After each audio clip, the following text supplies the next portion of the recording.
Sebelum memasuki inti acara, saya akan membacakan CV singkat dari pembicara kita, yaitu Bapak Dr. Denis Setiawan, STMP. Beliau berprofesi sebagai dosen tetap Teknik Sipil Universitas Kristen Maranatha dan juga menjabat sebagai Ketua Program Studi Teknik Sipil Universitas Kristen Maranatha dan juga sebagai tenaga ahli Madya Manajemen Konstruksi.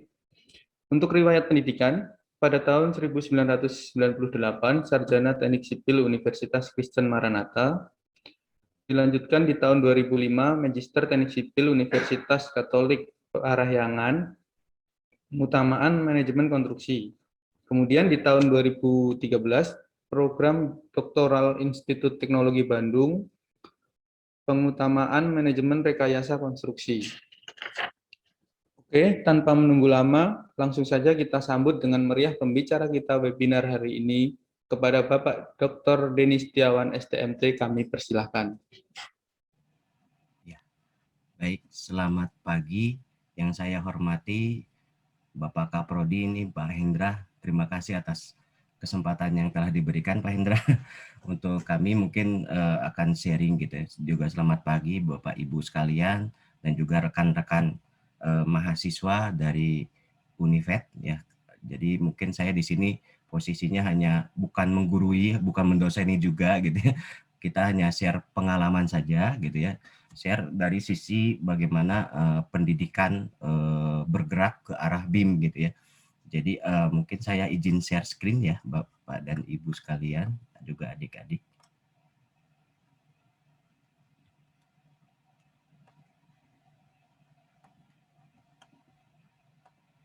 Baik, apa sudah terlihat?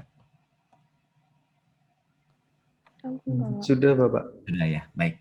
Terima kasih sekali lagi atas kesempatan yang telah diberikan. Mungkin kita di sini konteksnya adalah mungkin sharing saja gitu ya. Jadi sharing saja bagaimana kita dari menyikapi bagaimana pendidikan BIM ini di Indonesia ya. Mungkin saya sedikit pengantar saja bahwa kami di program studi Teknik Sipil Universitas Kristen Maranatha sudah lumayan cukup lama kita memiliki slogan atau brand gitu, digital civil teknologi, khususnya sekarang itu kami sedang mengarah ke dalam BIM School ya, jadi Building Information Modeling School gitu ya. Jadi pada kesempatan ini mungkin topiknya adalah pengantar BIM dalam pengelolaan proyek konstruksi ya, tapi mungkin saya di sini hanya berbicara dari sisi akademisi saja. Jadi kami di program studi Teknik Sipil Universitas Kristen Maranatha, kebetulan saya memang di kelompok bidang keahlian manajemen rekayasa konstruksi itu bersama dengan Pak Roy gitu ya. Jadi kami berdua sedang saat ini juga kami sudah melaksanakan BIM. Jadi pelan-pelan memang ya untuk BIM ini memang tidak bisa langsung kita langsung terjun bersama gitu ya. Bagaimana mengelola BIM membuat pembelajaran BIM ini secara bersama gitu ya. Tapi kita harus satu tahap demi satu tahap ya. Oke, baik. Tadi sudah dibacakan CV saya ya. Jadi ini adalah outline kita gitu ya. Outline untuk sharing hari ini ya. Mungkin kita lihat ada satu slide di sini, ada satu ilustrasi bagaimana ada di sini dikatakan ada dinding gitu ya, dinding penyekat gitu ya antara yang kanan dan yang kiri gitu ya. Dan ini harus dilompati seperti itu melalui apa? Di sini ada di sini mungkin ada desainer gitu ya, atau perencana dan juga pelaksana. Terkadang ini ada sekat tembok yang menghalangi seperti itu ya. Ini sebagai pengantar saja dulu ya. Nah, kita lihat latar belakang BIM. Yang pertama itu apa sih kenapa BIM ini dalam tanda kutip digadang-gadang untuk di sektor konstruksi ini menjadi sangat-sangat didorong gitu ya pelaksanaannya. Kalau kita lihat menurut satu penelitian bahwa produktivitas dari konstruksi itu antara tahun 1950 sampai 2012 itu berada di sini untuk konstruksi ya. Jadi kalau dilihat produktivitasnya itu rendah. dibandingkan dengan manufaktur, agriculture, atau misalnya untuk transport, warehouse gitu ya, itu sudah mereka sudah produktivitasnya itu sangat baik gitu ya, bahkan meningkat setiap tahunnya. Tetapi yang jadi concern di sini, kenapa sih konstruksi ini melandai saja, datar-datar aja, dan cenderung kalau kita lihat kenapa ini kondisi ini berbanding terbalik dengan eh, apa namanya perkembangan teknologi. Perkembangan teknologi semakin pesat, kenapa produktivitas di sektor konstruksi ini masih di sini gitu ya, posisinya malah rendah gitu ya. Nah, kita lihat ini desain dan proyek yang makin kompleks tidak diimbangi oleh produktivitas dari para pekerja konstruksi. Selain dari teknologinya sudah diterapkan atau belum, saya rasa sih sudah. Kita lihat teknologi sudah diterapkan. Kenapa permasalahan itu tetap produktivitas di sektor konstruksi itu sangat-sangat rendah gitu ya. Nah, ada dari satu penelitian TECOLS itu tahun 2004, ternyata penyebabnya ada dua menurut penelitian ini. Ternyata ada fragmented nature, jadi tersegmentasi, terkotak-kotak gitu ya. Dimana kalau kita lihat desain bid build gitu ya, ada fase desain. Kalau kita lihat ini kalau secara tradisional delivery tradisional method itu fase desain, setelah desain selesai baru kita lelangkan gitu ya. Setelah itu baru kita lelangkan untuk memilih kontraktor gitu yang bertanggung jawab melaksanakannya, lalu build. Jadi baru dibangun, setelah itu baru diserah terimakan. Nah, ternyata fragmented ini juga jadi masalah gitu ya. Selain itu juga kita lihat di sini ada tradisional use of 2D CAD teknologi. Jadi bagaimana penggunaan dari sistem dua dimensi X dan Y yang kita kenal mungkin selama ini menggunakan AutoCAD dan seterusnya, ternyata itu menyimpan salah satu satu kendala tersendiri. Nah, mungkin saya akan tunjukkan di sini. Nah, ada koordinasi, lemahnya koordinasi dalam proses konstruksi, ya, desain dan pelaksanaan konstruksi. Ketika suatu data desain tidak tepat dan akurat, maka keputusan yang akan diambil pada pelaksanaan konstruksi akan bermasalah, gitu ya.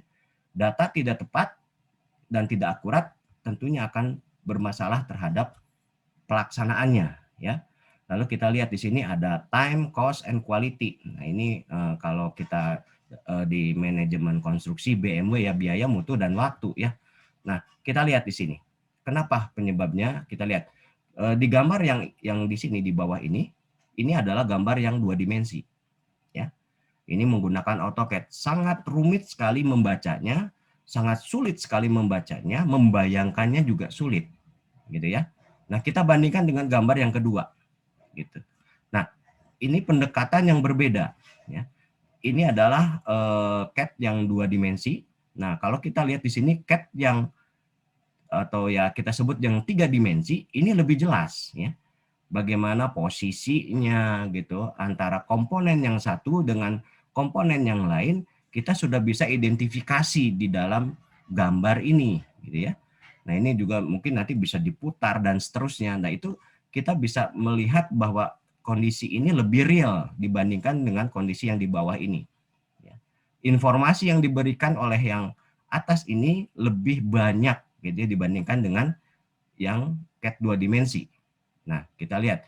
Ini adalah pendekatan secara BIM, Building Information Modeling. Ya. Oke, baik, saya lanjutkan. Nah, juga berikutnya kita lihat change order. Ya, mungkin Bapak dan Ibu yang dari praktisi di kontraktor, change order itu kalau dilihat di ilustrasi sini menggambarkan sekali ya, mungkin ya gitu ya. Di dalam kontrak hanya ini, tetapi change ordernya lebih banyak dibandingkan dengan yang ada di dalam kontrak, gitu ya. Nah, kondisi ini juga kita lihat, ini juga akan memicu produktivitas yang rendah, ya. Kita sebut dengan ada keterlambatan, juga mungkin akan menyebabkan juga cost overrun, ya. Nah, pekerjaan yang ditambahkan atau dihapus dari lingkup kerja asli dari kontrak, namun tergantung pada besarnya perubahan. Itu mungkin atau mungkin tidak mengubah jumlah kontrak asli dan atau tanggal penyelesaiannya. Jadi kalau kita lihat di sini sekali lagi ya, kalau misalnya kontrak change order ini lebih banyak dibanding kontraknya atau ya kondisinya tidak ideal begitu ya, ya tentunya akan berpengaruh terhadap biaya dan juga waktu penyelesaiannya ya. Jika disepakati ya mungkin ada adendum gitu ya, kontraknya direvisi dengan ada pekerjaan penambahan ya tambah kurang gitu ya. Ya tentunya ya ini juga bermasalah. Kenapa? Karena kalau kita lihat ya bangunannya nggak selesai-selesai gitu dari targetnya. Nah, kita lihat ini adalah pendekatan BIM ya. Ya CO atau change order ini mungkin akan muncul. Kenapa? Ya ini yang disinyalir begitu ya. Karena kita lihat di sini misalnya kalau semakin kompleks atau semakin ruwet satu bangunan, ya tentunya membayangkan kalau kita hanya berpegang pada gambar yang 2 dimensi itu akan kesulitan gitu ya. Tapi bayangkan kalau kita melihat secara real di dalam 3 dimensi gitu ya. Maka kemungkinan untuk change order itu akan misalnya contoh misalnya ada di komponen MEP begitu ya, ducting dengan pipa tabrakan gitu ya. Ya tentunya kita bisa kalau dengan BIM pendekatannya ini lebih bisa diidentifikasi di awal ya. Jadi kalau BIM itu kita membuat konstruksi terlebih dahulu, konstruksi lalu baru kita konstruksi secara digital ya. Jadi dibuat virtualnya dulu, digitalnya dulu, nanti kita bangun secara real begitu ya. Itu adalah konsep BIM seperti itu. Nah, kita lihat nih ini overview dari case study gitu ya. Nah, ini estimate impact of digital ENC labor gitu ya. Di sini ternyata impact ke konstruksi gitu ya. 30% minus di highway atau di infrastruktur itu minus 23% gitu ya untuk terhadap time jika kita menggunakan yang lebih akurat gitu ya. Oke, saya akan lanjutkan lagi. Nah, ini apa yang menyebabkan terjadinya ya ini ada ilustrasi yang cukup menggambarkan mungkin ya. Nah, misalnya di gambar yang di bawah sini ada marketing nih. Marketing lalu karena ada skat ini ya, ada tembok pemisah ya.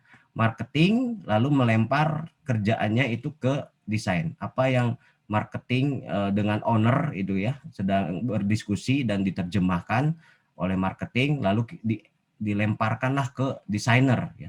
Desainer di sini dia bertanya gitu ya, apa sih sebetulnya gitu ya, tanda tanyanya satu gitu ya.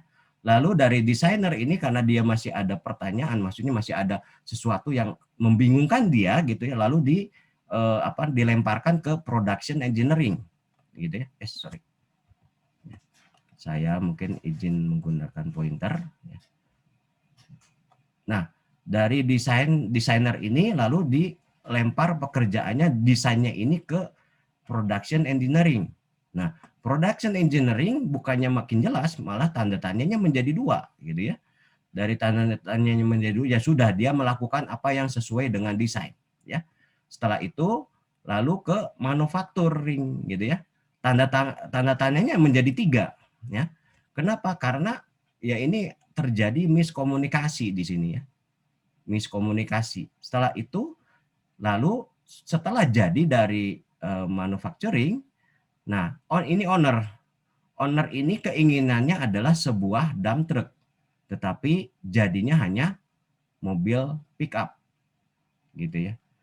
Jadi truk kecil gitu ya. Jadi ini yang diinginkan oleh owner adalah yang ini, bukan yang ini gitu ya. Jadi kita sebut dengan over the wall syndrome ya, yang didefinisikan kurang koordinasi dalam suatu siklus proyek yang menghasilkan buruknya koordinasi dalam proses konstruksi. Ya, ini lebih jelas lagi di sini ada juga ini ya, karena masalah komunikasi intinya ya. Jadi ini misalnya si klien itu owner itu mendeskripsikan pekerjaannya begini.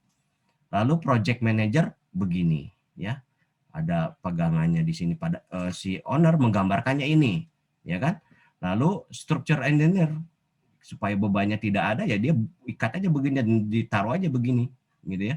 Beda lagi dengan arsitek harus indah, harus kasih ini, kasih itu gitu ya, supaya lebih baik gitu ya. Lalu kontraktor gambarinya begini gitu ya.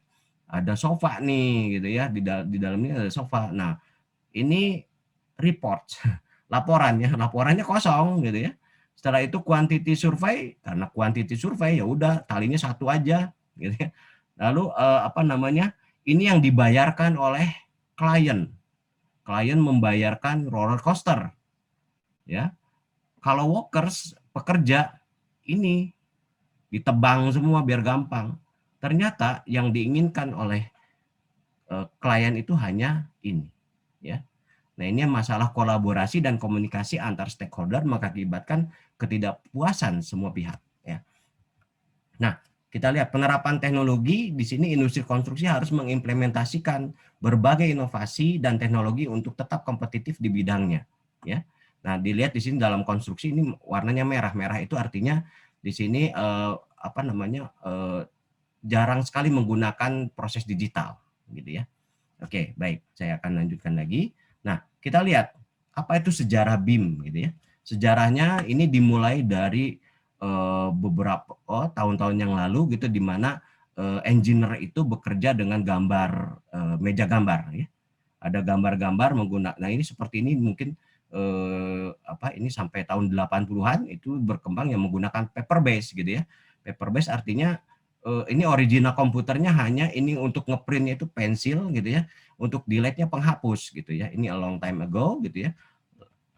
Lalu merangkak lagi dari 80 sampai 90, di sini ada era dokumentasi ya, di mana sudah berkembang komputer-komputer yang apa namanya yang bisa menyimpan data gitu ya. Lalu nah sekarang tahun 2000 sampai saat ini sedang bergerak ke arah BIM ya. Ini nantinya itu ke depannya ya seperti ini gitu ya. Pertama paper base gitu ya, digital base, lalu terakhir model base. Nah, inilah yang kita apa namanya model base ini yang akan kita bidik di dalam apa namanya pembelajaran BIM sebetulnya ke arah sini gitu ya. Nah, di sini kita lihat apa namanya ada satu siklus gitu ya. Ini building information modeling. Ini ada programming, ada conceptual design, ada detail design, ini analisis siklusnya ya. Ada dokumentasi, ini ada publikasi, ada konstruksi, ada construction logistik, ada operation and maintenance, baru demolisi. Nah, dari sini apa kita lihat ini adalah building information modeling ya. Nah, ditambahkan dengan Internet of Things gitu ya, industri 4.0 atau automation gitu ya. Di sini ada bagaimana proses-proses dokumentasi ini dan fabrikasi ini, karena dengan menggunakan teknologi yang baru saat ini, yang bukan baru ya, sebetulnya era digital gitu. Era digital ini dia berperan di area ini gitu ya, sampai ke fabrikasi. Mungkin kita lihat di konstruksi itu apakah nanti ke depannya itu ada otomatisasi gitu ya, dan seterusnya ya tentu kita akan lihat nih, pasti sekarang itu makin berkembang. Ya mungkin kita lihat di era pandemi COVID-19 ini justru mendorong apa namanya kita semua masuk ke era industri 4.0 ya. Baik, saya akan lanjutkan. Nah, building information modeling itu apa sebetulnya ya?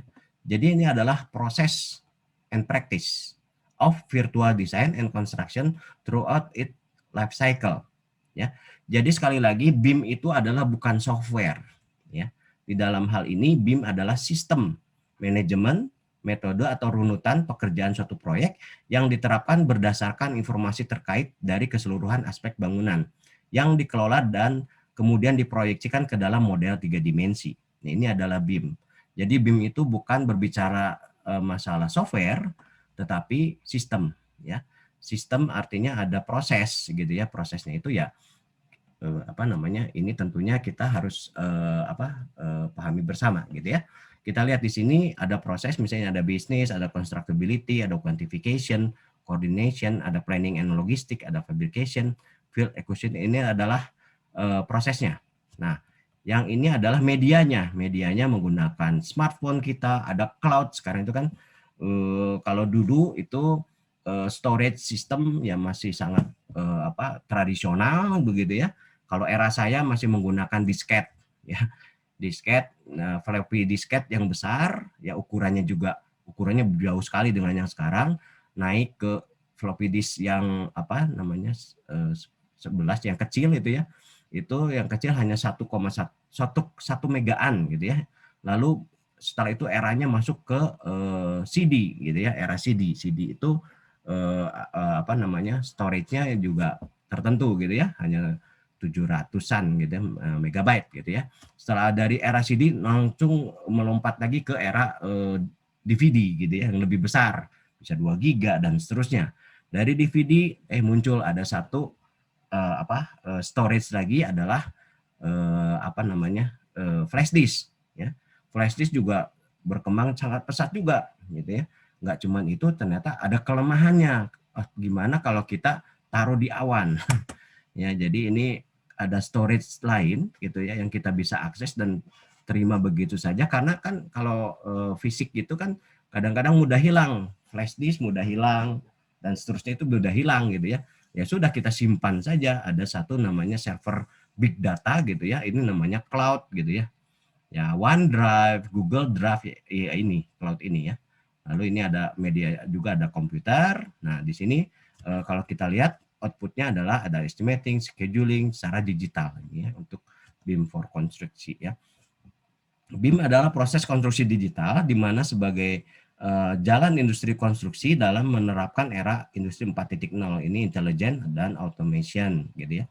Jadi bagaimana kita mengelola proyek di sini untuk secara digital. Jadi BIM adalah pusat transformasi digital industri konstruksi, salah satunya ya, untuk pengelolaan khususnya. Nah, ini dimensi tadi sudah disinggung juga oleh Pak Hendra gitu ya. Jadi dimensi BIM itu ada 3 dimensi, di mana di sini 3D building data dan informasi, ini existing model data ya. Mungkin kalau softwarenya, kalau misalnya ada AutoCAD yang untuk 3 dimensi, ada juga yang menggunakan Revit atau SketchUp. Nah, itu adalah apa namanya pemodelan secara 3 dimensi. Nah, kalau 4 dimensi di sini sudah masuk project schedule dan pacing ya. Jadi kita lihat di sini dimensi yang keempat ini adalah bagaimana menginputkan apa namanya schedule project ke dalam model 3 dimensi ya. Tapi tetap kita lihat basicnya adalah 3 dimensi terlebih dahulu. Nah, untuk yang 5 dimensi adalah konseptual cost planning. Nah, di sini ada quantity ya, bagaimana mengambil volume ya, volume, ada cost juga di situ, karena kan nanti volume dikalikan dengan harga ya, nanti dapatlah biaya-biayanya gitu ya. Ini adalah 5 dimensi. Nah, kalau yang 6 dimensi itu sudah masuk ke dalam energi analisis ya. Energi analisis itu misalnya untuk konsep green building gitu ya, green building element, green building certification, tracking. Nah, ini 6 dimensi. Dimensi yang ketujuh itu sudah masuk ke dalam building life cycle ya, BIM as build data ya. Nah, nanti ada risiko lagi masuk, yaitu nanti dimensi 8, 9, 10 bisa ditambahkan ya. Jadi intinya tetap kita harus apa namanya di dalam 3 dimensi. Ini sebagai basic. Nah, kenapa BIM ya, kita lihat menurut beberapa penelitian di sini ada 50% design saving gitu ya.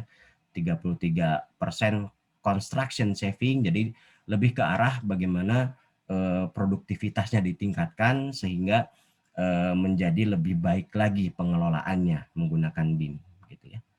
Lalu BIM ini dapat dilakukan dari proses tender hingga handover ya, serta operation and maintenance ya. Baik, saya akan lanjutkan lagi. Ini platform BIM ya. Jadi secara tradisional approach ya, misalnya di sini ada construction manager nih ya. Construction manager kalau ada masalah, dia ada permasalahan atau apa ya, ada pada saat konstruksi bermasalah misalnya, dia akan discuss ke arsitek. Arsitek nanti apa namanya membuat revisi segala macam, kasih lagi ke misalnya structure engineering, ke project manager, dan ini memang menjadi apa ya tahapan, dan ini menjadi lama gitu ya. Bagaimana apa namanya informasi itu apa ya dikomunikasikan, ini juga terjadi ya kalau ini ribet lah gitu ya prosesnya. Nah, dengan BIM dialihkan semua stakeholder itu mengakses ke data yang sama. Ya, ini dengan BIM approach. Jadi komunikasinya tidak lagi banyak arah seperti ini, tapi menjadi terarah, ya, mengakses dan mengerjakan hal yang sama di dalam satu sistem. Nah, ini adalah platform yang ada saat ini, gitu ya. Ini banyak sekali sebetulnya, ada Trimble, ada Autodesk, gitu ya. Ya, yang versi-versi yang lain juga ada Glodon dan seterusnya, gitu ya. Itu salah satu platform untuk BIM, ya. Nah, ini contoh ada satu project gitu ya. Di sini ada road BIM, saya ambil dari Kementerian PR gitu ya. Ini BIM modelnya gitu ya. Setelah itu ini adalah realnya gitu ya. Nah, ini sudah ada fase konstruksinya dan seterusnya, ini direalisasikan menjadi ini gitu ya. Oke. Nah, ini tadi sudah disinggung juga oleh Pak Hendra, road map dari BIM di Indonesia itu dari tahun 2017 itu ada fase adopsi, ya, adopsi BIM pada semua stakeholder konstruksi, ada penyusunan standar BIM nasional (SNI), ada BIM sebagai standar kurikulum dan kompetensi untuk universitas dan asosiasi profesi, ya. Nah, ini memang kita harus menerjemahkannya, kalau saya sih dari sisi akademik aja gitu ya. Nah, untuk itu di tahun 2017 juga ada digitalisasi, ada perizinan konstruksi secara digital gitu ya. Nah, ini penerapannya kita rasakan sudah mulai gitu ya. Monitoring dan supervisi konstruksi secara digital dengan VR, drone, augmented reality atau AR gitu ya, IoT dan sebagainya. Jadi mulainya pasar digital untuk sektor konstruksi, material, alat, jasa dan sebagainya. Ya, lalu ada kolaborasi juga. Di sini standar terkait kolaborasi industri konstruksi, implementasi VCD gitu ya, lean construction dan seterusnya gitu ya. Lalu implementasi BIM mulai dari 3 dimensi sampai 7 dimensi, operation and maintenance. 2024 itu sudah integrasi gitu ya. Jadi perjalanannya ya apa namanya sudah diterapkan, roadmap-nya sudah ada. Ini berdasarkan tadi sudah disinggung juga, ini dari peraturan pemerintah gitu ya. Nah, ini BIM pada infrastruktur gitu ya. Bagaimana ya ini memang secara kolaboratif ya, tidak bisa BIM ini sendiri gitu ya, harus semua kalau kita lihat semua stakeholder itu harus terlibat gitu ya di dalamnya gitu ya. Nah, kita lihat ini fungsi-fungsinya BIM ini yang dari plan, design, construct, and operate ya. Ini existing condition modeling, ini primary BIM user, ini secondary-nya di sini. Ya, mungkin saya tidak lama-lama di sini. Nah, ini mungkin saya sedikit memberikan tayangan saja ya. Ini misalnya koordinasi bagaimana dengan BIM. Ya, ini adalah yang bawah ini visualisasi ya. Misalnya satu model gedung dibuat visualisasinya, kalau dulu di dalam gambar itu hanya tampak depan, tampak atas, kiri, kanan, depan, belakang gitu ya. Tapi dengan BIM ini kita bisa membuatnya, melihatnya secara real pada saat bangunan tersebut jadi gitu ya. Nah, ini pada fase fabrikasi juga kita lihat di sini. Sebentar, saya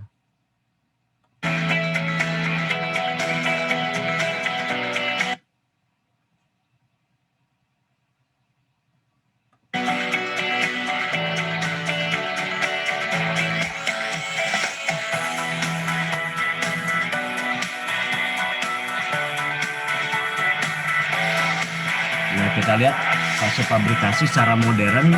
Optimize your production with organized, accurate, up-to-date information in the right place at the right time. Let designers, workshop staff, subcontractors, site crew, and others benefit from bagaimana prosedur BIM dan juga otomatisasinya. Interface it with the systems that run your production, and always choose the solutions that best suit your company.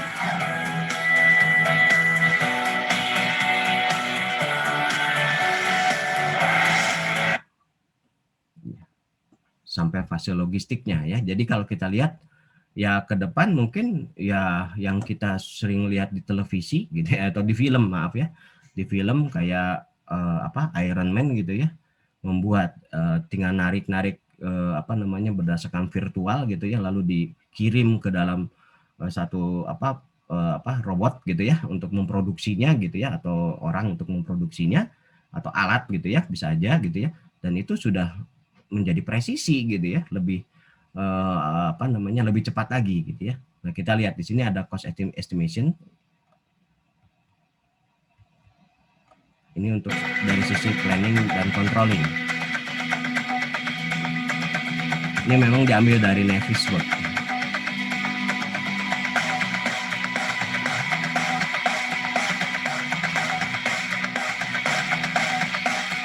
Nah, di sini sudah berjalan planning controlling secara digital.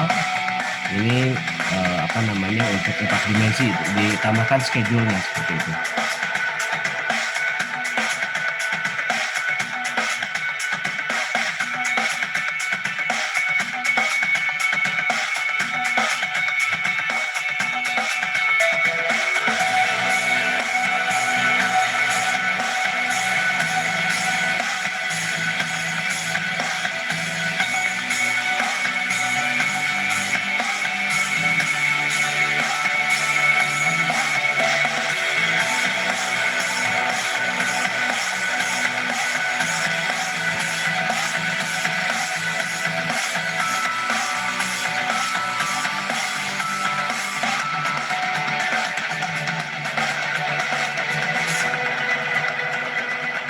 Ya, baik. Nah, kalau ini yang dimensi yang ke-6.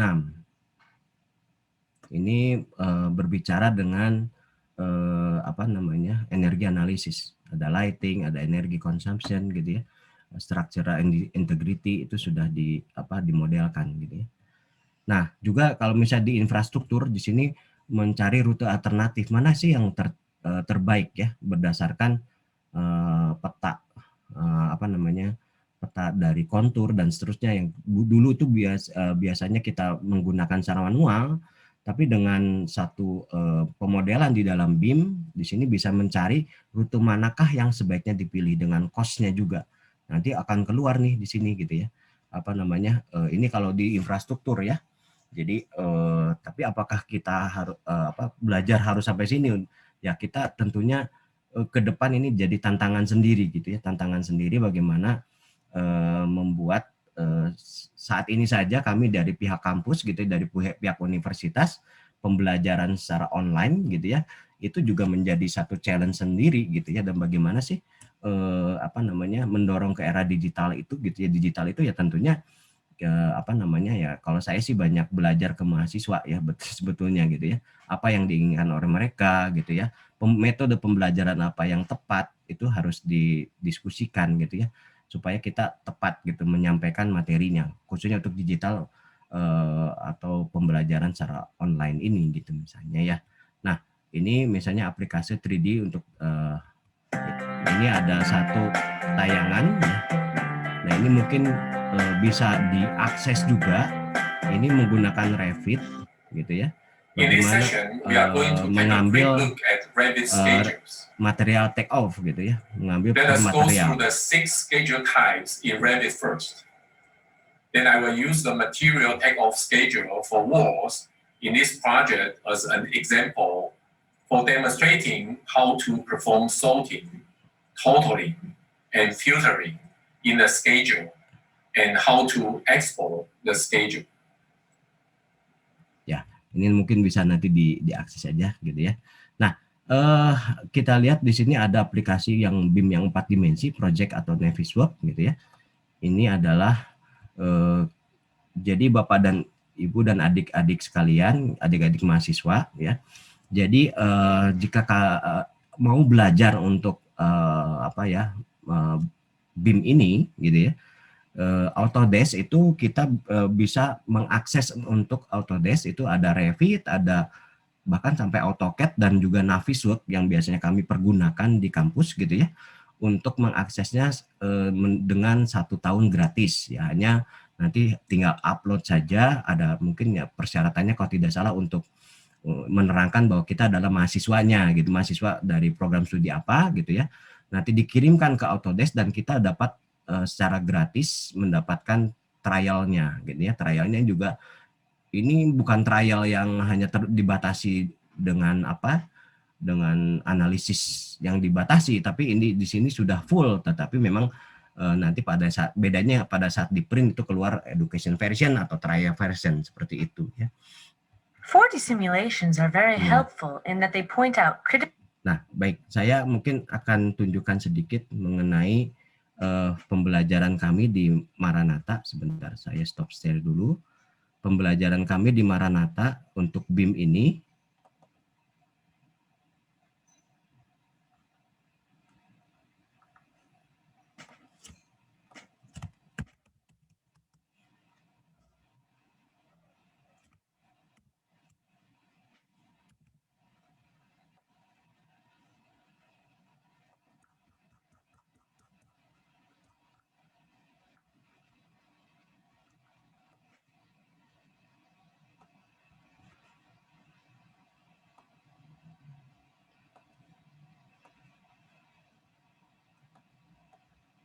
Ya, ini mungkin saya sedikit share mengenai pembelajaran BIM di kampus kami.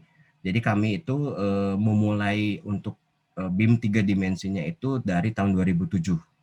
2007 kami mencoba mengintegrasikan gitu ya ke dalam kurikulum kami gitu ya. Jadi pembelajarannya yang pertama di sini ada yang pembelajaran BIM 3 dimensi, ada mata kuliahnya adalah komputer grafis struktur bangunan 2 dengan building modeling gitu ya. Ini ada diampu oleh mahasiswa semester 2 ya. Dan ini adalah salah satu contoh pemodelannya.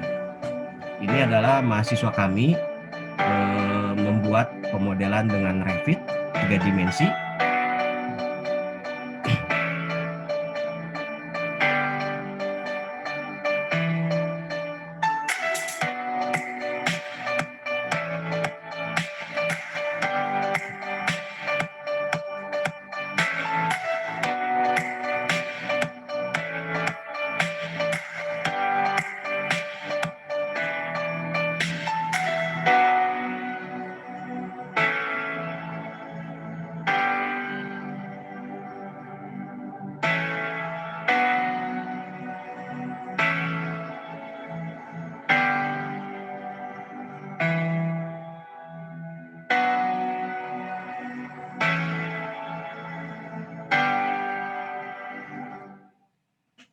Nah, ini salah satunya.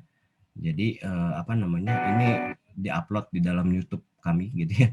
Nah, lalu di dalam manajemen proyek gitu ya, di sini kita sudah belajar mengenai volume dan quantity analysis ya. Nanti di sini juga kita bisa dengan tadi quantity material take off gitu ya, material take off. Nah, setelah itu dilanjutkan lagi ke dalam manajemen proyek untuk scheduling ya.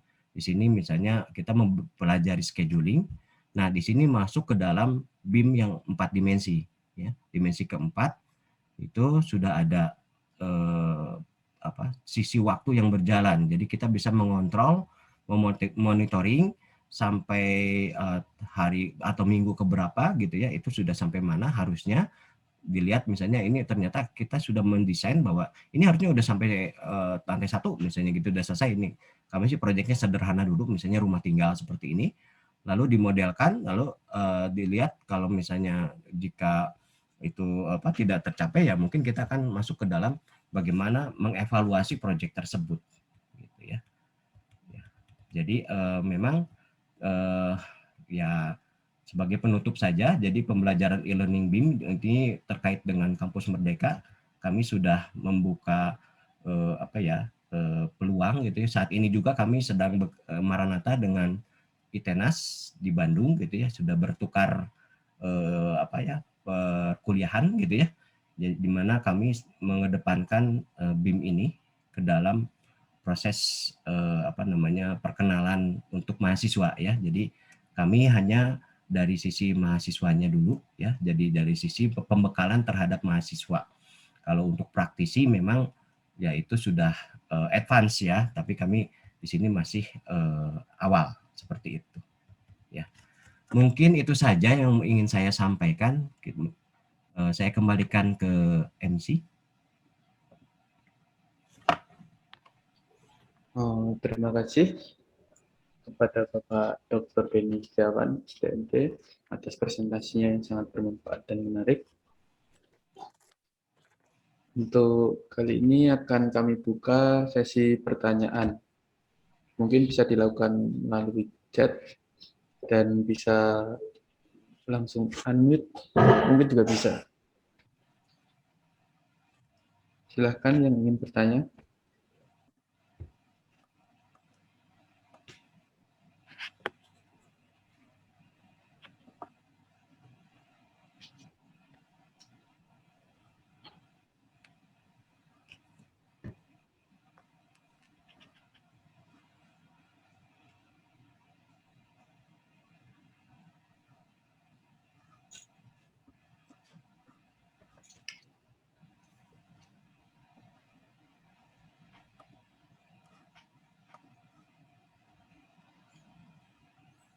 Pak Hendra ya, silakan Pak.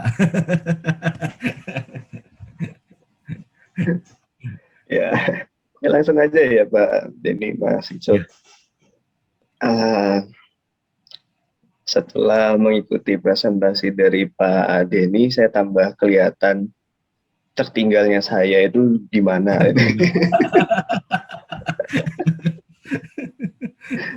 Memang startnya sudah beda. Mungkin di Maranatha sudah start duluan, kalau di kita masih meraba-raba apa kita mau mulai dari mana sebenarnya situ. Nah, saya sedikit ada pertanyaan Pak Denny mengenai BIM itu sendiri. Sebenarnya tadi berarti kita tidak bisa apa ya? Kalau zaman dulu kan kita sering dengan arsitek lah terutama itu kita sering berkelakar lah. Ya. Kamu itu desain nggak usah terlalu macam-macam, nanti yang bingung aku yang ngitungnya gitu kan, dulu seperti itu. Nah, dengan adanya BIM ini justru kita bisa berkolaborasi lebih dari satu bidang sebenarnya. Kalau saya perhatikan tadi, berarti misalnya kalau kita punya satu struktur itu antara orang struktur, orang arsitek, orang MEP, kemudian misalkan ada fasilitas lainnya, itu bisa langsung semua berkolaborasi dalam satu model yang sama. Nah, Betul, yang ingin saya tanyakan adalah tadi misalkan kalau ada suatu perubahan, misalkan ternyata dari owner menginginkan ada beda. Tadi arsitektur ini tolong dirubah sedikit. Nah, nanti dari bidang yang lain, bidang kerja yang lain, apakah juga bisa langsung secara real time dia melihat perubahannya di mana, dan di endingnya adalah apakah semua itu tercatat, jadi kita bisa tahu oh ini perubahan terakhirnya kapan, seperti itu. Karena kelemahan kita di proyek yang saya alami selama ini adalah kalau ada perubahan di tingkat pengambil kebijakan misalkan, itu tidak sampai ke bawah kalau kita masih model kertas manual ya. Ini ada dirubah kamar mandi geser dari kanan ke kiri, yang tahu cuma di atas, di bawah enggak. Ternyata begitu turun sampai tukang sudah jadi kamar mandinya. Nah, kalau dengan BIM seperti apa itu Pak Denny? Terima kasih. Ya, makasih pertanyaannya baik sekali nih Pak Bado. Ya, jadi memang apa namanya, Pak, kalau dengan BIM semua sampai level builder itu bisa mengakses Pak, gitu ya. Jadi dengan BIM ini melihat hal yang sama. Jadi maksud saya tadi ada satu sistem big data yang memfasilitasi tersebut gitu. Misalnya owner ada perubahan nih, dengan sendirinya owner saat di perubahan ada nanti akan muncul warning, ya. Jadi ada muncul pesan, ada perubahan ini, nah itu secara kolaborasi semuanya bergerak di situ, gitu ya. Kalau saya sih melihat waktu saya kebetulan ya mahasiswa saya ini yang tadinya mahasiswa saya yang sekarang sudah jauh melebihi saya juga gitu ya, yang di BIM-nya, mereka itu tinggal bawa tablet atau HP gitu ya untuk melihatnya. Itu cuma bawa tablet dan HP gitu ya. Setelah itu dia akan buildernya itu akan sampai berembuk, oke ini udah ada perubahan nih. Jadi secara real time itu akan langsung begitu sudah di ACC misalnya ada perubahan, arsitek membuat desainnya terlihat di situ. Nah, arsitek pun juga dibatasi karena bukan dibatasi apa ya, tapi kan karena melihat modelnya itu secara 3D, dia kan lihat oh ini memungkinkan atau tidak gitu ya. Kalau memungkinkan, oke kita akan laksanakan. Nanti dengan sendirinya structural engineering misalnya melihat juga ini masih kuat, masih bisa, gitu ya. Jadi modelnya itu betul-betul apa ya? Kalau yang saya ditunjukkan itu adalah mereka menggunakan VR, gitu ya. VR, jadi mereka pakai kacamata VR gitu ya, setelah itu dilihat segala macam gitu, memodelkannya seperti itu akhirnya mereka menjadi ya itu makin cepat kan, dia real time, akhirnya perubahan itu tersampaikan langsung ke builder di bawahnya gitu ya, karena ya mereka itu hanya modal ya udah pakai HP, pakai tablet, nah ini ada perubahan nih, coba lihat nih secara 3 dimensinya, jadi berbicaranya sudah bukan lagi gambar lagi, tapi sudah model secara 3D gitu. Jadi berbicaranya sudah, wah itu saya sih pada saat ditunjukkan seperti itu, saya juga merasa Pak, waduh ternyata saya juga ketinggalan gitu ya. Dari sisi akademisi ketinggalan juga jauh sekali gitu ya. Tapi disitulah mungkin saya juga banyak belajar ke praktisi, saya coba terapkan di kurikulum kami sebisa kami gitu ya. Bagaimana kita juga mencari software, karena ini memang dukungannya software dan hardware gitu ya. Dukungan software dan hardware ini ya sekarang mengontrol inspeksi gitu ya, tidak perlu lagi datang ke proyeknya, hanya terbangkan drone misalnya seperti itu, atau misalnya secara realnya, apalagi kalau dulu kan kita lihat S-bit drawing ya Pak ya, S-bit drawing itu sangat sulit sekali gitu ya. Dengan saat ini S-bit drawing itu kita dengan mudah kita karena aksesnya besar tadi, datanya itu ada dalam big data gitu ya. Jadi memang secara sistem infrastruktur komputer atau hardware-nya itu juga harus dibangun kalau di perusahaan tentunya gitu ya. Tapi kalau misalnya kita akademisi, kita coba semaksimal mungkin gitu ya, minimum kami di sini dalam memperkenalkan dulu, dan kami bukan bukan mendahului Pak, tapi kita belajar bersama. Kita pun belajar dari tahun 2007 Pak untuk menerapkan ini gitu Pak. Itu saja mungkin Pak. Mungkin ya Pak Denny, tadi Pak Denny menyinggung S-bit drawing itu, kalau dari pengalaman ya, terutama kalau untuk proyek-proyek pemerintah itu, biasanya kalau S-bit drawing misalkan sudah ada pun gitu, paling cuma bertahan 5 tahun, setelah lewat 5 tahun tuh gambar udah nggak tahu ada di mana itu gitu. Betul. Dengan BIM ini kalau tadi saya lihat berarti kita justru akan lebih enak juga, lebih mudah juga, karena S-bit drawing ini akan selalu tersimpan sebenarnya selama cloud-nya masih aktif, data akan selalu ada di situ. Betul Pak. Ya. Dan lagi juga Pak ada ini Pak, ada scanner 3 dimensi Pak. Scanner 3 dimensi. Jadi ya doakan saja, kami sedang mengajukan scanner 3 dimensi. Kalau S-bit drawing itu hilang, tidak ada gitu ya, kita bisa simpan untuk pemodelannya itu menggunakan scanner 3 dimensi gitu ya. Scanner 3 dimensi itu bahkan bisa menilai materialnya apa gitu ya. Jadi itu jauh lebih luar biasa lagi gitu ya. Cuman memang harganya lumayan mahal. Kami lagi mengajukan, tapi ya semoga saja di ACC gitu, supaya memberikan tambahan ilmu juga bagi mahasiswa kami.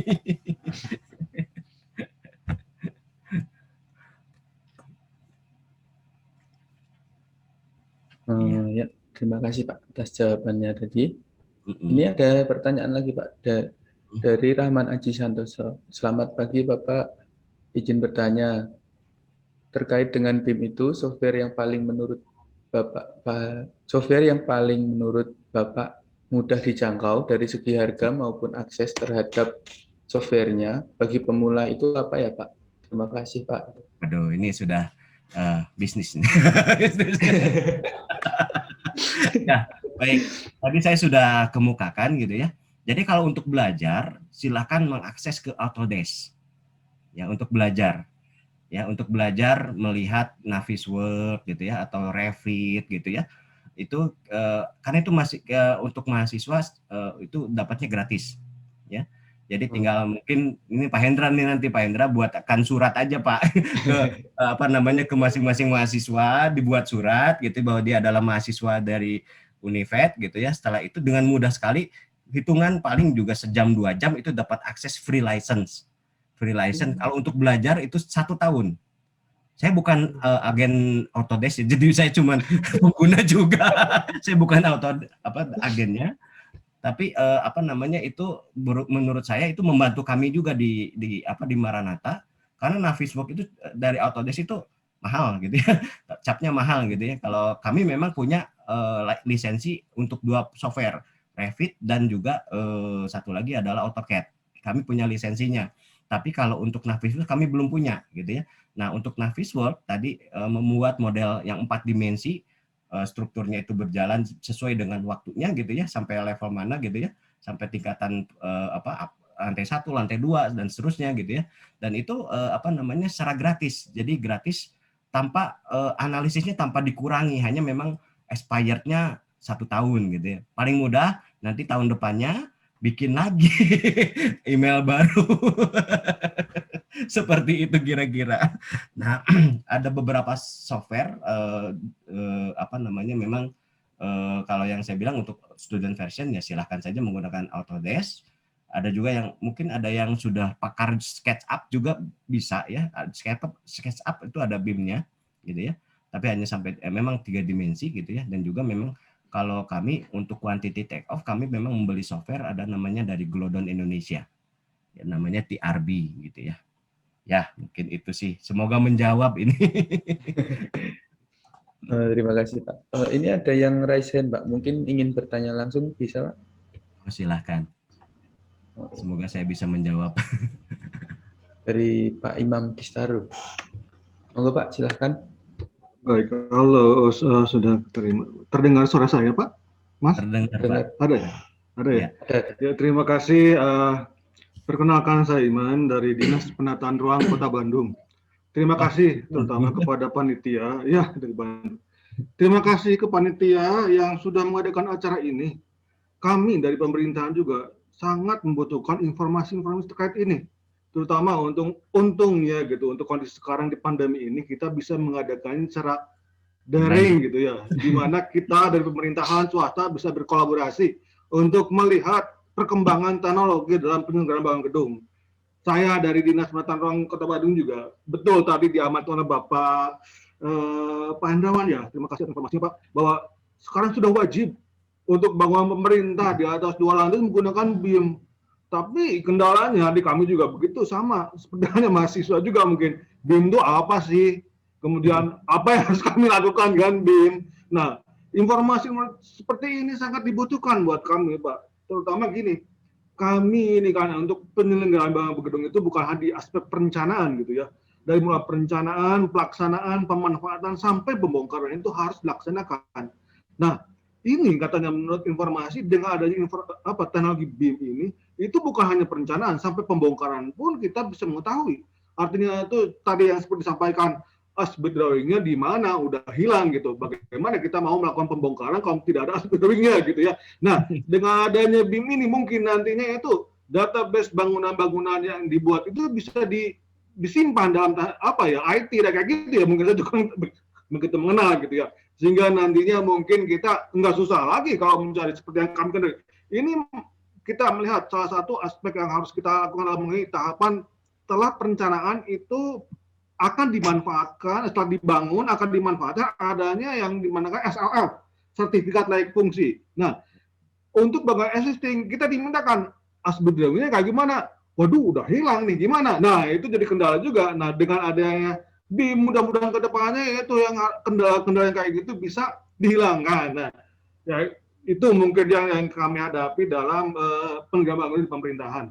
Nah, ada satu pertanyaan nih sebenarnya yang ingin saya sampaikan itu berkaitan, karena kami pun awam terkait BIM ini, berkaitan ini dalam pelaksanaan implementasinya gitu ya. Arsitek, struktur, dan ME itu dalam melaksanakan dalam tahap perencanaan itu mereka masing-masing dulu saja atau langsung dalam satu wadah atau platform yang sama sehingga dilaksanakan secara bersamaan terlihat gitu atau bagaimana gitu. Nah, apakah seperti itu atau ya biarkan aja mereka masing-masing untuk mengerjakan bidangnya lalu mungkin nanti setelah dikolaborasikan dalam satu bentuk satu wadah yang namanya apa gitu. Nah, mungkin itu saja sih yang ingin saya mintakan penjelasannya. Terima kasih. Iya, baik Pak Iman. Nanti saya boleh berkunjung nggak ke Bapak nih Pak? Saya orang Bandung juga Pak, dari Bandung. Iya, baik. Terima kasih Pak Iman atas. Semoga saya bisa menjawab. Jadi memang kalau yang tadi Bapak tanyakan bahwa jadi gini, kalau BIM ini digunakan pada saat pengelolaan konstruksi, Pak. Jadi apa namanya, kalau untuk fase desain itu mereka kontraktor, pihak desainer itu mereka membuat desainnya sendiri.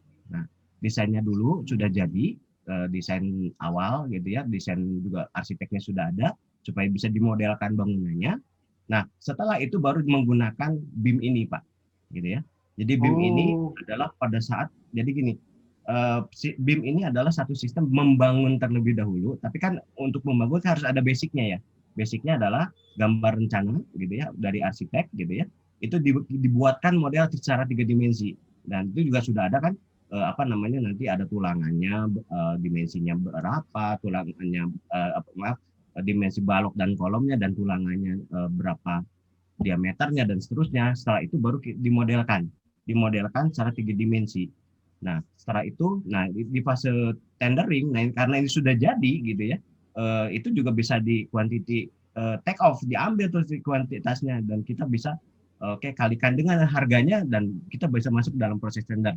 Jadi dengan spesifikasi yang sudah ada, gitu ya. Jadi memang dengan kata lain, fase BIM ini adalah fase pada saat konstruksi dan juga mulai kalau di startnya adalah dari tendering, gitu ya. Tapi sekali lagi ini harus sudah ada hitung-hitungan strukturnya, ya, analisis strukturnya harus ada dulu, dan juga bentuknya dari arsitek sudah ada. Setelah itu baru masuk ke dalam fase ini. Seperti itu gitu, Pak. Sepengetahuan saya. Satu lagi mungkin berarti masing-masing dulu. Misalnya begini, ini untuk struktur menggunakan program ya SAP, ETAP, SAN atau STAD. Nah, itu arsitek AutoCAD gitu ya, ME apa gitu. Kemudian itu nanti digabung oleh kontraktor dalam satu wadah lagi gitu. Nah, itu nantinya platform itunya harus bisa membaca itu semua gitu ya kalau BIM itu ya. Artinya ini AutoCAD, ini struktur apa sih yang pakainya? Misalnya ETAP. Nah, terus ME apa? Nah, itu si BIM itu bisa membaca itu semua gitu nanti gitu ya. Iya. Tinggal nanti dilakukan langsung pemodelan 3 dimensi. Jadi tapi ini menurut ini Pak ya, menurut diskusi kami dengan praktisi, nanti ke depannya ada satu bidang pekerjaan yang akan hilang. Namanya drafter, Pak. Drafter itu akan dihilangkan, akan di-upgrade menjadi BIM modeler, Pak. Gitu loh. Jadi kalau dari beberapa yang saya kan alumni kami kemarin yang nge-share ke saya itu dari dari Adikarya. Di Adikarya itu sekarang sudah mengurangi drafternya, Pak. Drafternya berkurang, jadi akan di-upgrade menjadi BIM modeler. Seperti itu Pak informasinya. Jadi drafter itu lama-lama kan kalau ada perubahan pada saat konstruksi, drafter itu kerja gitu ya, membuat gambar seterusnya. Nah sekarang si drafter itu akan hilang karena akan digantikan oleh BIM modeler. Gitu. Oh gitu. Menghilangkan pekerjaan drafter juga mungkin. Nggak dihilangkan, di-upgrade katanya Pak. Oh nge-proof ya. Iya. Iya. Oke. Kemampuannya di-upgrade. Oke, terima kasih Pak Dhani atas penjelasannya yang bagus. Terima kasih Pak. Terima kasih sama-sama Pak. Mungkin ini ada pertanyaan lagi Pak dari Mbak Dini. Dari Univet juga. Menurut pendapat dan sepengetahuan Bapak, apakah benar bila ada statement jika perusahaan dapat terancam keberlangsungannya jika tidak segera bertransisi ke BIM, Pak? Monggo Pak dijawab. Ya ini karena begini mungkin ya, sebetulnya aturannya sudah ada ya. Aturan tadi sudah diberitahukan atau dijelaskan lebih jauh tadi oleh Pak Hendra. Memang aturannya sudah ada, tetapi memang ya ini peraturan itu mungkin lama kelamaan akan menyesuaikan gitu ya. Si perusahaan itu akan lama kelamaan akan menyesuaikan. Ya memang jadi kayak seperti yang kuat yang menang gitu ya. Jadi kalau yang mampu lebih karena ada peraturan tersebut itu akan, tapi ini ada masa transisi gitu ya. Masa transisi. Jadi memang tetap ada masa transisi, tidak bisa langsung dihantam karena gini, saya menurut waktu saya lagi studi S3 itu ada mahasiswa S2 yang sedang melakukan penelitian tentang kesiapan BIM ini di Indonesia seperti apa gitu ya. Nah, dari diskusi yang dijelaskan bahwa kesiapan BIM di Indonesia itu, jadi gini, ada kendala, yang namanya itu tantangan itu pasti ada kendalanya. Kendalanya itu apa? Kendalanya gini, setiap kontraktor, yang ini juga saya dapat informasi ini juga dari Adikarya, setiap kontraktor gitu selalu mengatakan BIM ini sebagai modal besar, harus modalnya besar. Ya. Contoh, untuk pemodelan BIM, laptop yang digunakan mungkin harus seperti laptop gaming yang harganya fantastis gitu ya. Gitu, laptop gaming. Kenapa? Karena membutuhkan ya 3D yang kuat ya gitu ya. Nah, jadi itu dianggap sebagai cost yang cukup besar ya. Membangun infrastrukturnya juga yang tadi saya katakan, infrastruktur untuk BIM ini sangat besar, storage-nya gitu ya. Storage-nya, terus apa namanya? Sekali lagi ya, kalau kita ya mungkin ini saya share sedikit ya tentang pembelajaran BIM baru yang 3 dimensi Pak ya, Bapak dan Ibu dan adik-adik sekalian di Maranatha gitu. Pada saat pandemi ini kan kita online ya, online semua. Nah, kita di semester 2 berarti anak tahun 2020 gitu ya. Itu di semester 2 sudah belajar mengenai BIM untuk Revit, 3 dimensinya menggunakan Revit. Nah, mereka download dari Autodesk gitu yang saya tadi ceritakan gitu ya. Ini terbuka bagi semua, silahkan saja mengakses tersebut gitu ya. Autodesk, setelah itu di-download, terus dia pakai laptopnya, akhirnya dia mahasiswa ini komplain ke dosennya, Bu, laptop saya jebol. Laptop saya jebol nih. Gara-gara running ini rendering di yang paling berat tuh rendering gitu ya, rendering di di Revit gitu ya. Ya akhirnya kami mencari solusi, pihak kampus akhirnya meremote ya, karena akses di remote lah jadi supaya tidak membebani ya, ini mungkin kita harus sedikit berpikir mencari solusi dari sisi yang lain.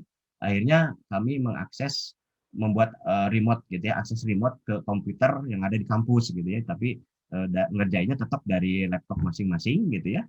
Nah, itu salah satu bukti bahwa memang untuk proses BIM ini membutuhkan biaya yang cukup banyak ya. Tapi ya sekali lagi, kalau kontraktornya besar nggak ada masalah mungkin gitu ya.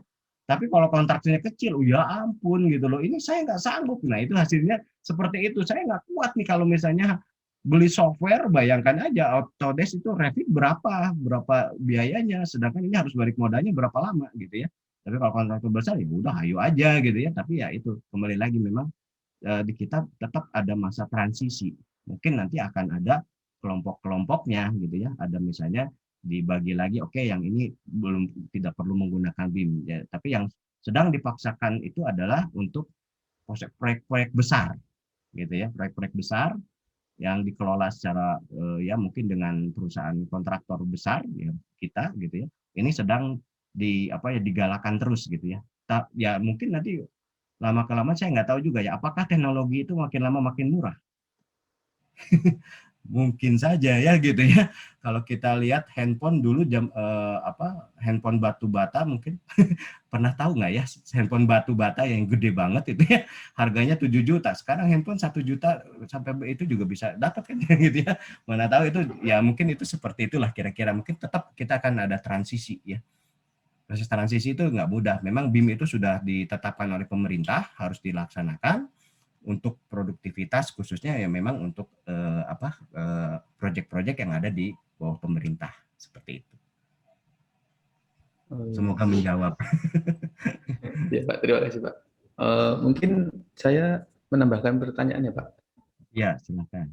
Untuk itu yang paling ditanyakan oleh rekan-rekan mahasiswa atau yang lain itu mungkin spesifikasi laptop untuk buat belajar itu Pak, belajar Navis itu mungkin spesifikasinya minimal apa gitu kan. Gaming ROG. Ya kalau saya menggunakan laptopnya itu mungkin memori yang paling penting ya, memorinya itu mungkin sih minimum aja udah 16 ya, 16 giga memori ya, RAM-nya ya, RAM-nya. Lalu grafisnya juga harus kuat memang gitu ya. Ya tapi ya kalau untuk awal-awal saya rasa kalau tidak kompleks gitu ya masih bisa lah dicoba saja. Menurut saya sih coba dulu download deh. Kalau dari rekan-rekan mahasiswa silahkan download dulu. Nanti kalau mau belajar ya kita sama-sama kalau mau. Gitu ya. Saya kebetulan sekarang sedang mengajar introduction BIM ini gitu ya bersama dengan rekan-rekan mahasiswa dari Tenas. Gitu. Iya, Pak. Terima kasih, Bapak.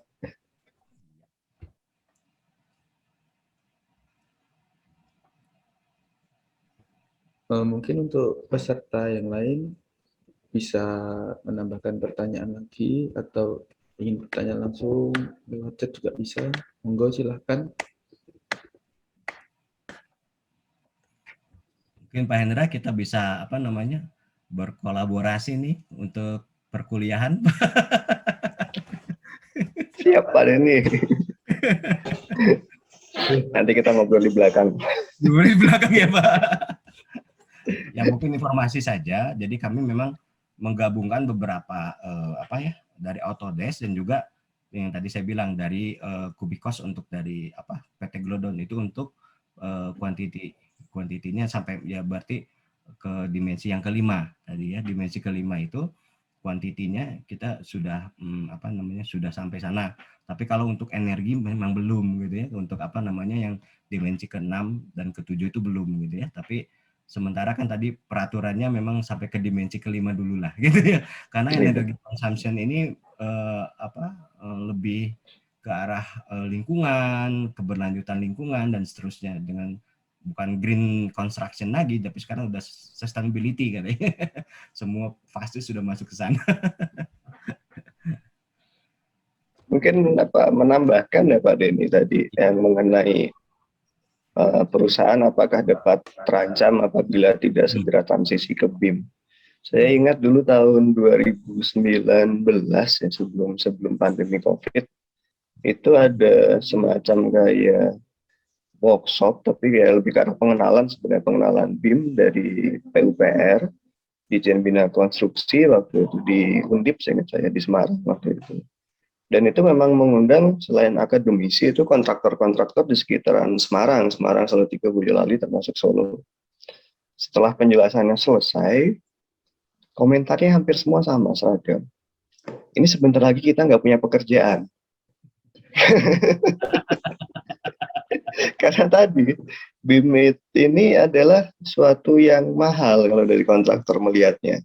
Karena selain dari kalau laptop oke lah bisa dibeli, tapi pengembangan penggunaan software, kemudian masa untuk mendidik pekerja khusus untuk mengoperasikan BIM ini kan butuh waktu.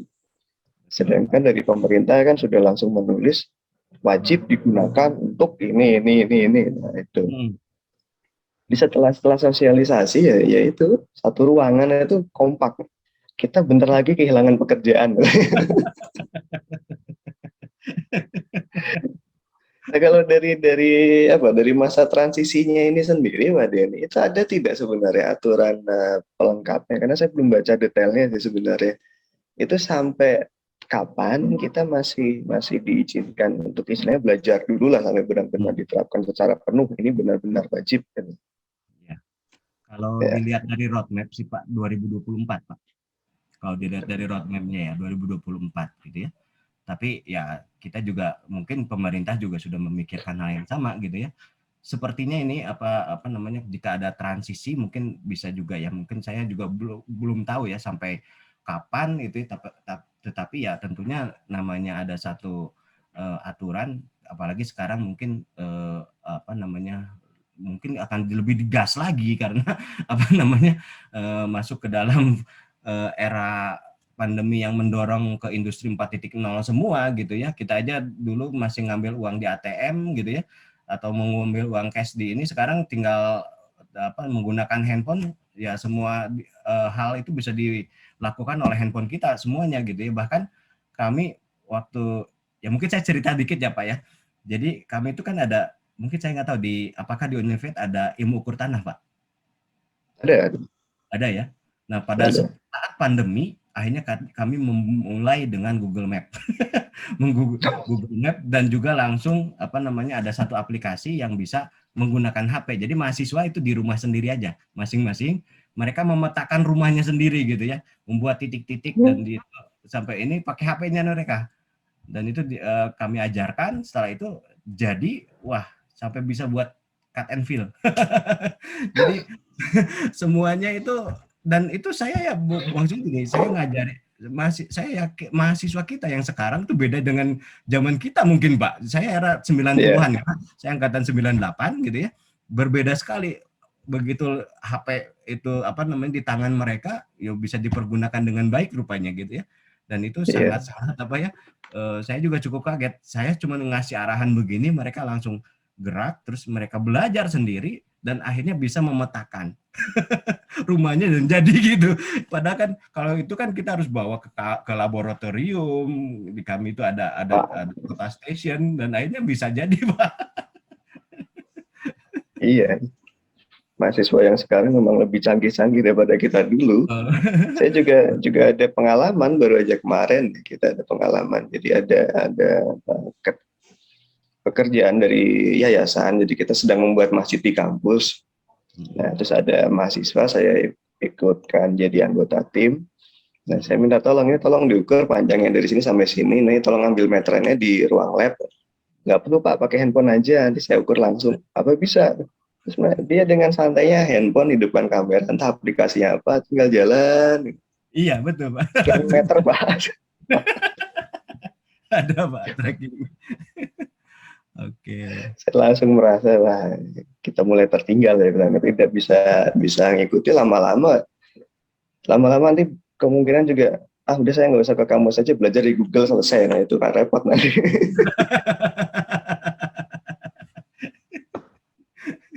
UGM Pak, Universitas Googling Mandiri katanya Pak. Ya bisa. Itu ada pertanyaan. Ya. Oke, baik. Ini dari Intan ya, betul ya? Apakah software Navisworks bisa menampilkan schedule Gantt chart dan kurva S? Nah, untuk Navisworks itu tidak menampilkan lagi kurva S dan Gantt chart, tapi langsung pemodelan 3 dimensi yang langsung menginputkan misalnya dari hari minggu ke-1 fondasi, minggu kedua dan seterusnya. Gitu deh. Jadi itu sudah masuk mungkin saya tunjukkan sedikit ya, ini hasil karya mahasiswa kami ya, sebentar.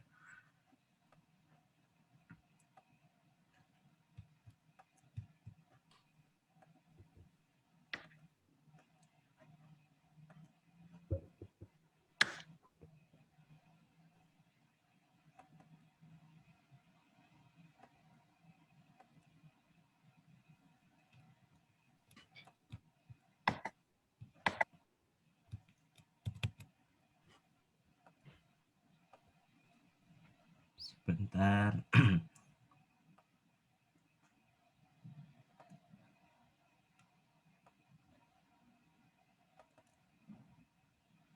Apa sudah terlihat? Sudah Pak, sudah. Nih. Jadi secara pemodelan Navisworks, nah ini akan terlihat ini waktunya berjalan. Ya. Dan ini bangunannya. Jadi tanggal sekian, hari apa itu sudah harus sampai mana. Nah, ini jadinya seperti itu gitu ya. Jadi Navisworks langsung dia menampilkan, nah untuk scheduling itu memang bisa menggunakan MS Project. Nanti bisa diekspor gitu ya. Dari MS Project itu kita tinggal di Navisworks itu tinggal ada satu tool, tinggal tombol klik gitu ya. Itu ambil dari kita desainnya tetap menggunakan schedule-nya MS Project. Ya, atau dari Primavera juga bisa.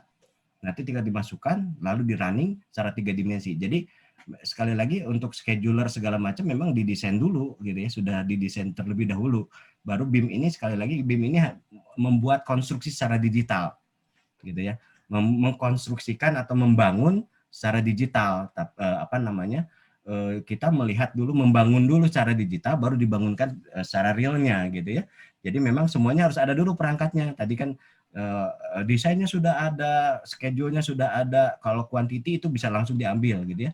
Dan setelah itu, nah lalu itu untuk fungsinya controlling, nanti untuk yang dimensi keempat itu untuk controlling dari sisi schedule ya. Jadi tanggal berapa itu harus selesai, fondasinya itu harus selesai. Nah begitu lihat di lapangan belum selesai nih, nah itu baru dikontrol lagi, dilihat lagi, direvisi lagi lewat satu BIM yang kolaborasi tadi gitu, yang semua terlibat di situ gitu ya, owner, ada structure engineer, mungkin ada geotechnical engineer dan seterusnya, seperti itu kira-kira. Terima kasih Pak. Ini ada pertanyaan lagi dari Mikwanul Kosim.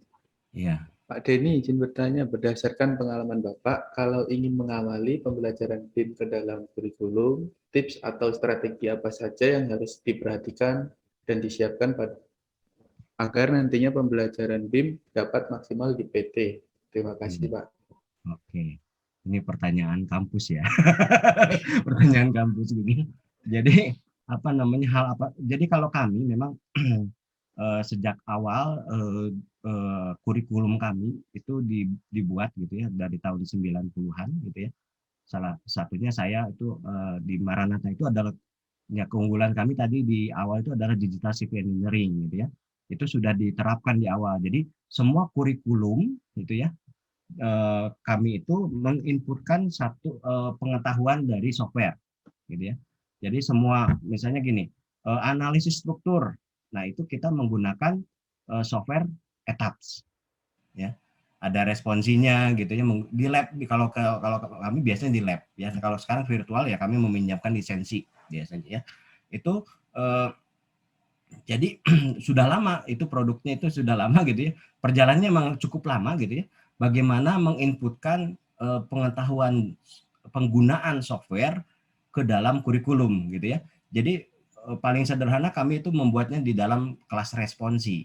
Ya misalnya komputer grafis tadi ya. Kalau komputer grafis tadinya itu sebelumnya ada menggambar teknik tadinya mata kuliahnya. Lalu ada responsinya diajarkan AutoCAD gitu ya. Jadi pengetahuan dasarnya itu di kelas, lalu latihan AutoCAD-nya di dalam kelas responsi, gitu ya. Berkembang lagi, masuklah kami ke dalam komputer grafis struktur bangunan, di mana itu full di lab, gitu ya. Jadi sampai UTS belajarnya pemodelan 3 dimensi menggunakan AutoCAD, ya. Kalau misalnya setelah UTS menggunakan Revit gitu ya.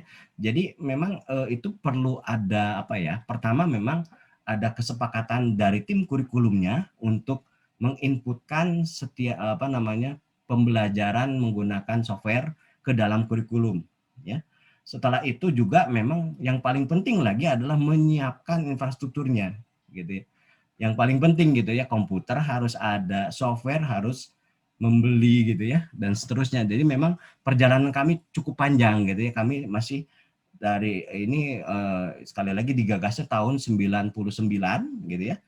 Nanti terus berkembang, kami juga tadinya softwarenya software Sans Pro, kami upgrade gitu pelan-pelan jadi etap, jadi SAP gitu, membeli lisensinya dan seterusnya. Jadi memang perlu ada kesepakatan dulu di awal dari tim kurikulum untuk merumuskan profil lulusannya itu seperti apa gitu ya. Setelah itu nanti dikemaslah menjadi kurikulumnya. Di kurikulumnya ini nanti kita bergeraknya di situ juga. Memang sampai detik ini pun kami tetap terus berusaha mengembangkan ya, continuous improvement saja mungkin ya. Jadi pelan-pelan tapi terus meningkat gitu ya. Jadi memang mengupgrade kami juga beberapa hal juga ya, memang apalagi terkait dengan kemampuan dosen juga misalnya gitu ya. Apakah dosennya itu semua familiar dengan digital? Itu juga menjadi penting gitu ya. Jangan sampai gitu ya, itu kan terjadi gap nantinya gitu ya. Kita udah kemana? Oh, enggak dong, ini yang paling ini. Nah itu memang terjadi nggak? Terjadi. Terjadi. Nggak bisa. Yang dulu lebih hebat gitu loh. Pakai gambar itu lebih jago. Nggak bisa gitu-gitu. Coba lihat ya, dipraktekin itu kalau zaman yang suka menggambar dengan gambar meja gambar gitu ya, narik garis itu set langsung lurus. Nggak usah pakai penggaris, set langsung lurus. Nah ini lo buktinya gitu loh. Ini lo dari mana? Dari kita menggambar terus tiap hari katanya gitu. Oh enggak, itu lama bikin. Nah itu pertentangan itu ada. Tapi ya kita semangatnya itu adalah bagaimana memberikan apa ya? Jangankan itu sekarang beralih dari tadinya kami berantakan Pak Hendra. Misalnya ini di awal pandemi, jadi waktu online itu bingung. Yang ada itu adalah kelas yang di-online-kan. Jadi dengan Zoom, kebayang nggak mahasiswanya? Mahasiswa kalau dosen ngajar paling sejam 2 jam. Kalau mahasiswanya dari pagi sampai sore, itu kan bahaya sebetulnya. Akhirnya kami mengembangkan ada LMS, Learning Management System gitu ya. Nah, itu dikelola oleh kampus sih. Nanti tadinya pakai classroom, berubah pelan-pelan sih. Tapi ya akhirnya kita sampai saat ini kami juga masih jauh dari sempurna gitu ya, masih jauh dari baik gitu ya, tapi kami coba aja semampu mungkin. Gitu. Terima kasih Pak jawabannya yang buat pertanyaan yang tadi. Ini ada lanjutan pertanyaan Pak dari Ivanul. Dari kinerja BIM ini kok agak mirip sama aplikasi di Arsiket. Dia juga memasukin data, terus dia dapat hasil gambar kerja di 3D sampai kekuatan strukturnya, atau BIM ini pembaruan dari Arsiket. Oh ya, baik. Ya, jadi sebetulnya sekali lagi BIM ini bukan software gitu ya. Software itu ya bisa apa saja ya, tapi BIM itu satu sistem ya, tadi proses gitu ya. Jadi mengelola proyek secara digital gitu ya. Jadi sekali lagi kalau untuk berbicara softwarenya banyak sekali yang mirip-mirip, banyak gitu semuanya. Tapi BIM ini bukan terbatas oleh software tertentu, tapi sistem gitu ya, membangun building information modeling, memodelkan informasi dari gedung-gedung tersebut gitu ya. Jadi sekali lagi ini bukan kita berbicara software enggak gitu, tapi kita bicaranya adalah prosesnya gitu ya. Betul, memang semua itu banyak sekali platform BIM sebetulnya di kita. Ada tadi dari Autodesk gitu ya, ada dari Tekla ya kan, Tekla juga Arsiket segala macam, yaitu berbicara dengan alat bantunya ya, tapi yang kita pahami bersama bahwa ini BIM ini adalah sistemnya, bukan berbicara softwarenya, seperti itu sih. Softwarenya bisa banyak sekali. Makanya itu diperlukan laptop yang speknya agak tinggi ya Pak. Kayaknya ada yang pengen ganti laptop ini. Kalau informasi yang saya terima dari praktisi BIM gitu ya, kalau laptop yang harganya sekitar 30 juta itu masih standar katanya untuk di BIM.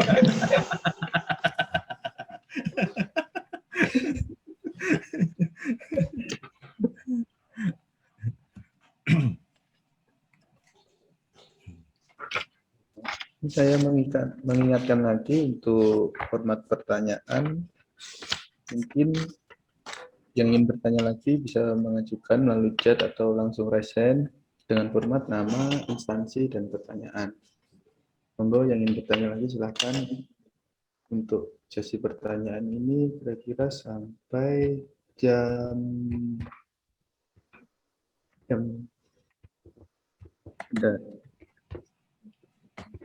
sampai jam 11:30. Monggo silakan. Waduh, 11:30 ini Pak.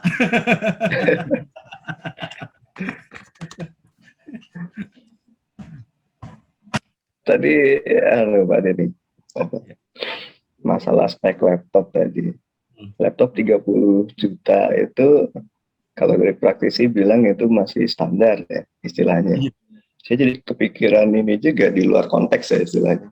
Berarti nanti kalau benar-benar BIM ini diterapkan, sebenarnya akan ada suatu bentuk pekerjaan baru sebenarnya. Pengadaan laptop dengan spek yang dia normal. Betul, Pak. Sebenarnya kalau dari toko komputer bisa tahu informasi seperti ini juga dia akan mulai menawarkan mungkin ke kontraktor atau ke perusahaan-perusahaan. Ini loh spek minim untuk BIM yang ini, kalau pengen spek lancar untuk BIM yang ini. Jadi mungkin ya, memang Betul, Pak. Jadi memang ya dengan adanya perubahan, nah di metode di apapun kita di bidang konstruksi pasti akan terkait dengan bidang-bidang lain. Ya, seperti ini tadi masalah laptop segala macam juga bisa. Memang untuk saudara Ico ini asisten saya kan dari kemarin dia sudah cerita pengen ganti laptop. Mungkin so bisa dipikirkan gantinya di pending dulu langsung lompat nanti.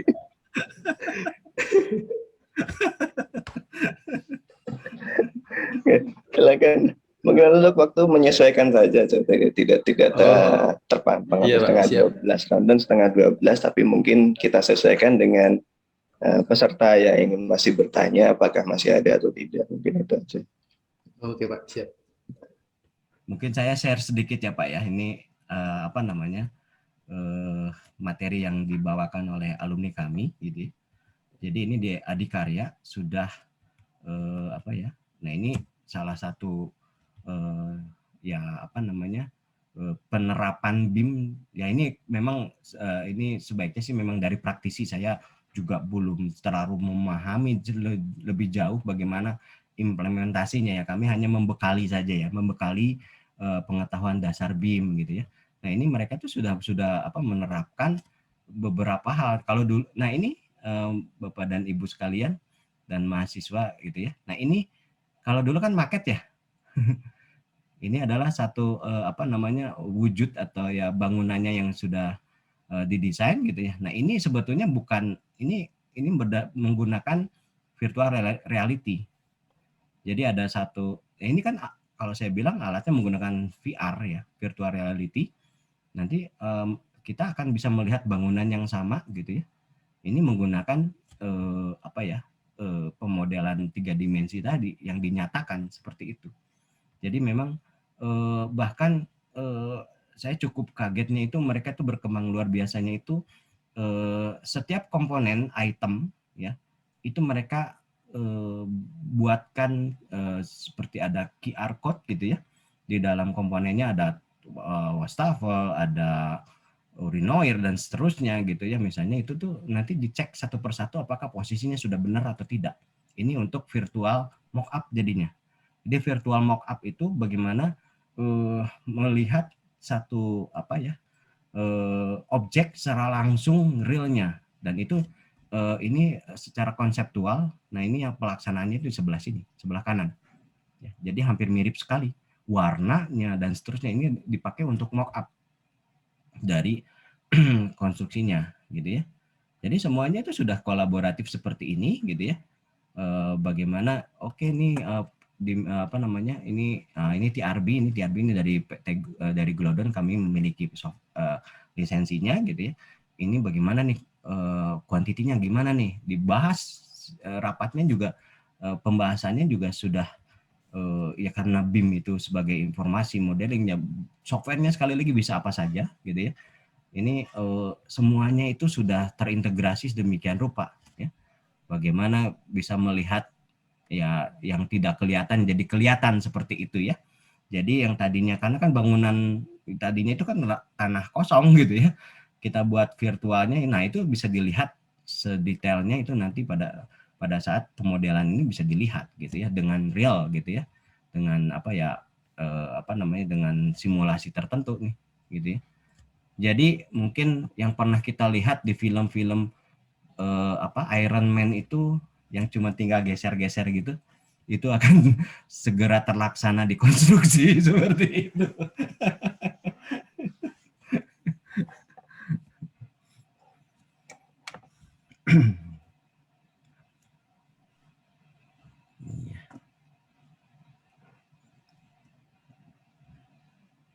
Semoga lebih tidak jelas.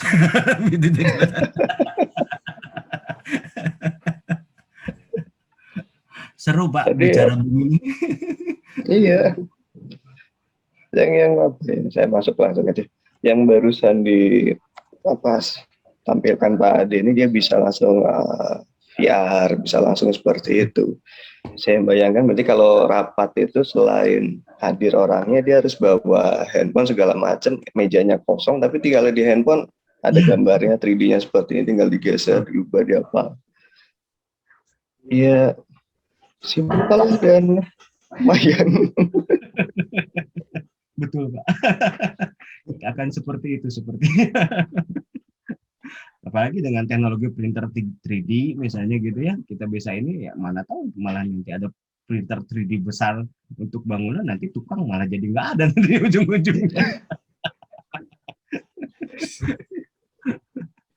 Tapi saya pernah mengikuti, Pak, mungkin share sedikit ya, waktu itu saya ikut apa namanya dari waktu saya masih kuliah di ITB itu ada apa kuliah tamu seperti itu, memperkenalkan tentang 3 dimensi dan hebat kolaborasinya suami istri itu suaminya adalah mekatronika, istrinya teknik sipil, ya kan?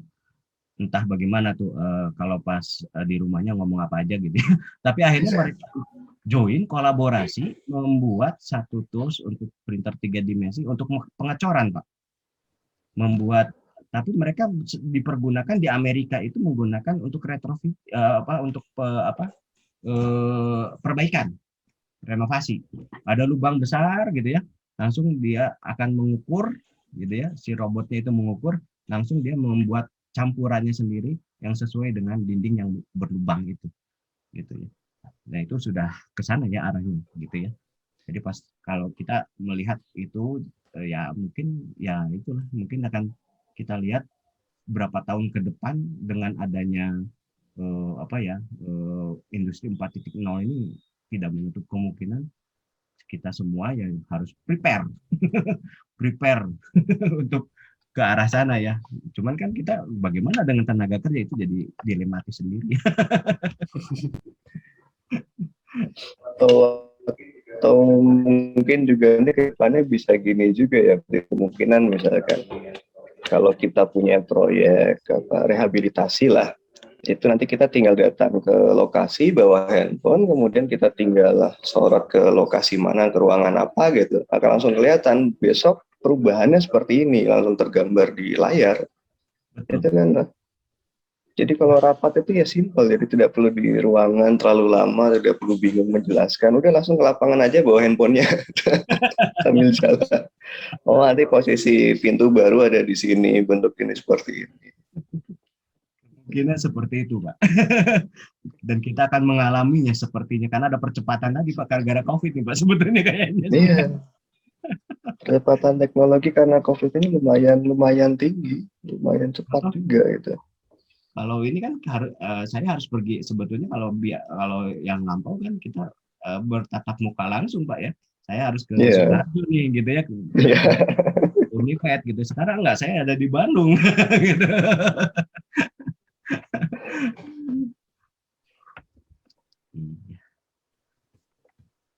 Bagaimana mungkin semoga makin nggak jelas ya mungkin ya kita berimajinasi sejenak mungkin ya untuk apa namanya ke depan gitu ya, itu ya karena teknologinya sudah ada gitu. Teknologinya itu sudah ke arah sana gitu ya. Ya saya pikir kayak film-film yang digambarkan oleh Hollywood atau apapun itu menjadi refleksi kita gitu ya, bagaimana kita mencermati ke depan itu seperti apa gitu. Ke depan itu seperti apa dan bagaimana yang kita lihat di Iron Man tahun berapa tuh Iron Man gitu ya, itu ternyata sekarang sudah mulai ke arah situ gitu ya, dan itu sudah diaplikasikan di sekitar kita, di konstruksi. Konstruksi kayak yang tadi fabrikasi langsung scan terus langsung pakai ini aspeknya ini langsung dibuat oleh printer 3 dimensi, selesai. Saya nggak tahu nih apakah baja kita nanti malah kayak printer 3 dimensi aja ya, Pak ya. Sesuai yang diinginkan ya. Ke depan who knows gitu.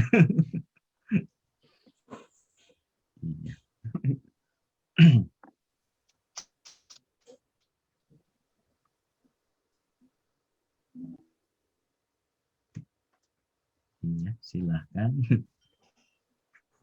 Mungkin kalau tidak ada yang bertanya lagi bisa cukup aja, Pak. Soalnya udah pada mengerti, udah dapat banyak pengalaman juga dari Pak Denny. Terima kasih nih, saya diberi kesempatan sharing aja nih. Mungkin antara dua juga, antara karena sudah paham atau tambah bingung, mungkin itu juga sih sebenarnya. Paham atau tambah bingung gitu. Seperti kalau saya terima kasih ya Pak Denny telah bisa hadir mengisi webinar pada pagi hari ini. Dan setelah paparannya Pak Denny, kita tambah wawasan baru dan terus terang memang agak tambah bingung sedikit. Bingungnya adalah kita harus mulai dari mana. Nah, itu kita harus mulai dari mana itu yang bingung.